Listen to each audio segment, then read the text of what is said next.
Hey everyone, so in this video we're going to be talking about ways to address knee extension. So if you're someone that has chronically tight hamstrings, particularly as they insert behind the knee, and you're having trouble fully extending that leg to get knee extension because your hamstrings are too tight, we're going to talk about some ways to address that from a soft tissue standpoint. So behind me I've got some of my mobility tools. You can use like a softball, tennis ball, or lacrosse ball.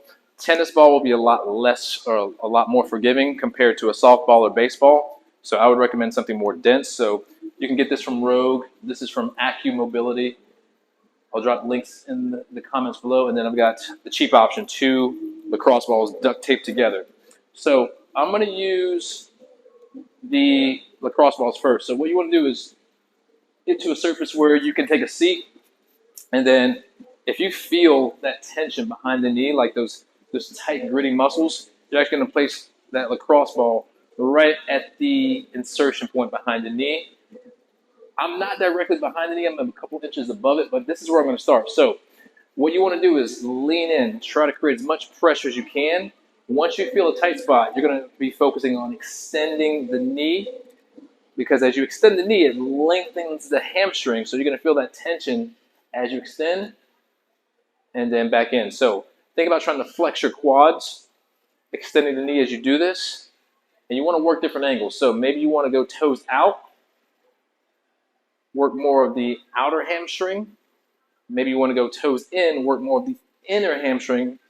And for me, this is an area of concern because this feels a little bit more tight on me personally, but explore. Find out what's going to work best for you. Now, another way to create more pressure is you can actually lean your torso more forward to add more weight onto that pressure point, and then extend the knee. And I recommend doing this for maybe about 30 seconds or so, or getting at least maybe 10, 15, 20 good extensions. Just really exploring each and every facet of the hamstrings. You can work this upstream. You can even go more downstream behind the knee. Now, if you're going behind the knee, you might want to use something more spherical as opposed to cylindrical, like a foam roller, which could also work, but I find that something more spherical is going to get better surface area coverage. So again, I'm going directly behind the knee now.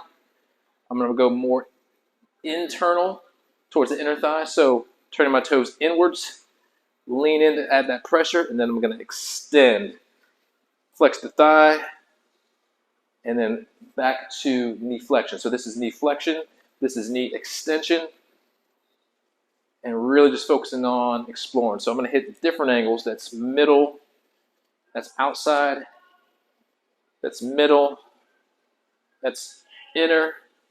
So play around with it, explore, find those tight corners. This is honestly one of the best ways to get some soft tissue and direct work on the hamstrings, because doing your classic hamstring stretch alone won't work. You have to actually get in and attack the soft tissue. I hope this helps. If you like this video, give me a like and comment below, and make sure you share it with your friends if you thought it was helpful to help you work on knee extension, particularly if you have super tight banjo string hamstrings. I'll see you in the next video.